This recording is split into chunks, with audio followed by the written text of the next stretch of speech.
Wrestling কিংবদন্তি the আন্ডারটেকারের গড়া ঐতিহাসিক রেকর্ড ভাঙার ঘোষণা দিয়েছেন ডাব্লিউডাব্লিউই সুপারস্টার বেকি লিঞ্চ। সোমবার রয়ের বিশেষ পর্বে এই চ্যালেঞ্জ ছুড়ে দেন দ্য ম্যান।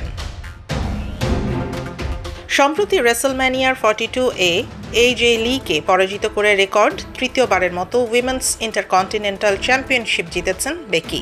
এই জয়ের মাধ্যমে তিনি প্রথম নারী হিসেবে রেসলম্যানিয়ার মঞ্চে 4টি ভিন্ন ভিন্ন শিরোপা জেতার অনন্য কীর্তি গড়েন।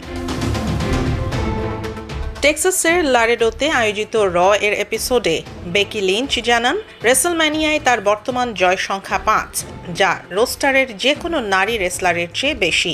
তার পরবর্তী লক্ষ্য দ্য আন্ডারটেকারের 25টি জয়ের রেকর্ড স্পর্শ করা।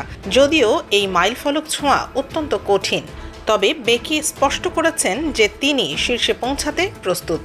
এজে লিকে অবসরে পাঠানোর পর বেকি লিঞ্চ এখন ক্যারিয়ারের সেরা ফর্মে রয়েছেন, যা তার এই উচ্চাভিলাষী লক্ষ্যকে আরও গতিশীল করেছে।